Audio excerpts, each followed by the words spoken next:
Hey guys, so we'll be making a mermaid scale texture today. So to create the scale itself, we need to begin with a shape, and I'll be using a disc. So this disc, I want to bring it down so it's not touching the sides. What I want to do is I want to subtract like shapes from this circle. So how I'll do that is I'm going to duplicate this and bring this down a bit, and on the X I want to bring it down so it's not a perfect circle. I'm going to create a blend, and we're just going to subtract to see what we're doing. So from here we'll create a transform node, and I want to bring this up. Let me just see what I'm doing. We're going to rotate a bit, and we'll go about there. This needs to be a little bit larger though.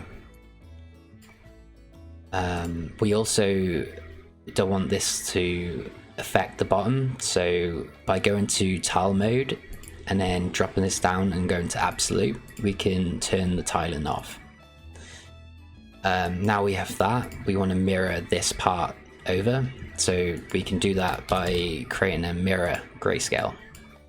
They're a bit too close, so we'll go over a little bit, and now we've got this. I also want to take a little bit off the top, so I'll do that by creating another transform mode from this shape we had, and then we will create a blend. We'll blend these two together, just go add, and then I'm going to move this, we're going to flip it 90, bring this up, and we also want to make sure the tiling mode is off again. So, and then put that in there. So now we've ended up with this, which is what we want. So for the next part, we need to tile the scales so they overlap each other. This will be done by using a tile sampler. So I'll be using a method by, I hope I say his name right, Jacko Sari, and I'll have his video in the description.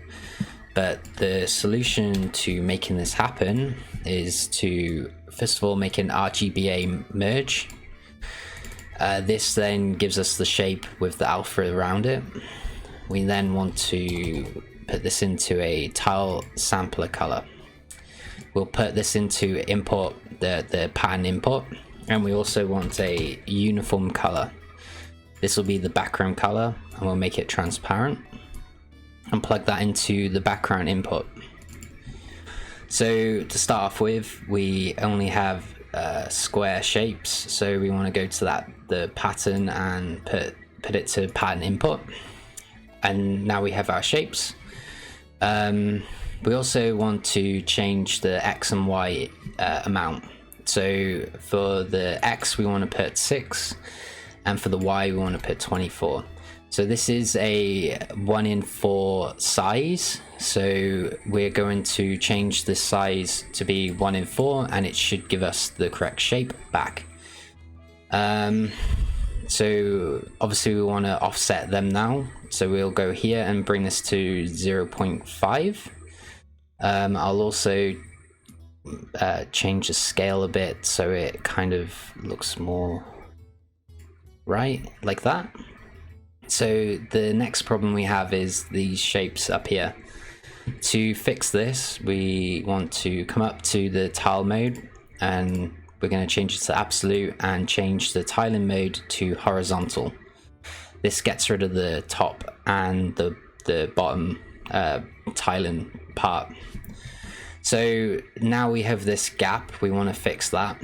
So the solution is to duplicate this, and we want to blend them together, and it can stay on the blended mode on copy. So coming back to this tile sampler, we will go to the global offset.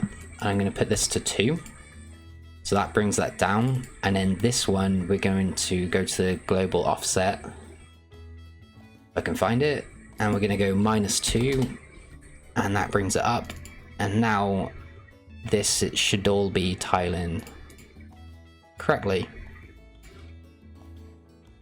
So the next thing we want to do is get some width onto these strokes. This is so we can use the flood fill.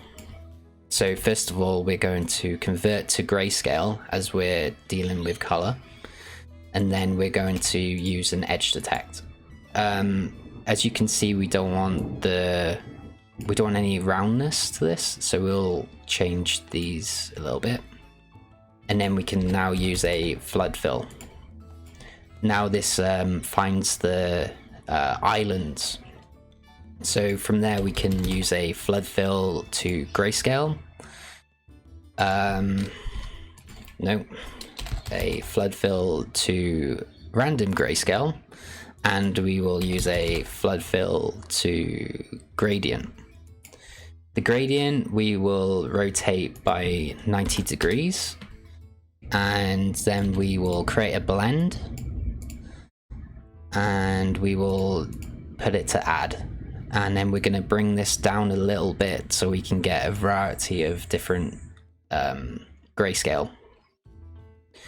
Also, to try and like smooth out these edges, I normally like to use a blur HQ grayscale. Bringing this down by a lot, we can just smooth that out a little bit.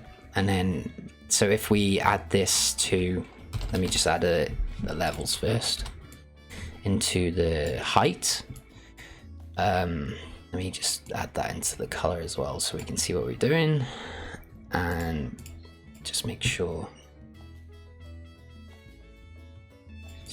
that's there. Now we can see that these are coming out how we want them. I'd say that this needs a little bit more. I would like add higher this up so it can. Yeah, that looks good. Okay, so next I'm going to add this into the color I have. It's a gradient, which is this is my logo. I'll delete that and plug that in. Okay, that looks kind of cool. So I'm going to add a ambient here,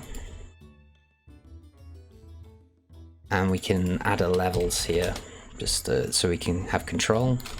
The roughness, I like to add a levels as well, and then bring this a little bit darker so it's more shiny.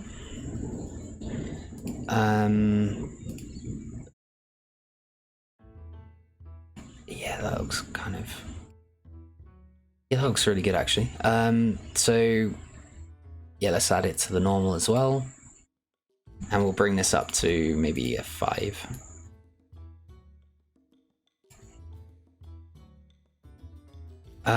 So to get these more slanted, we're definitely gonna have to add, maybe we might add the gradient into the blend again, so we can, let me just see if we can get a bit of variety with this first.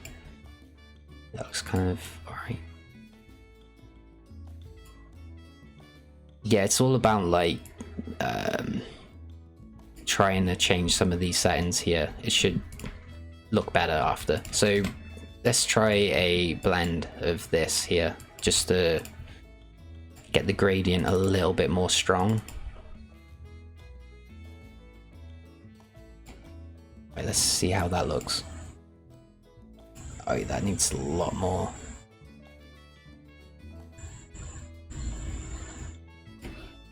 Alright, that looks really good actually. So yeah, thank you for watching, and I hope this has taught you anything. And if you have any questions, leave a comment in the description and I'll get to you.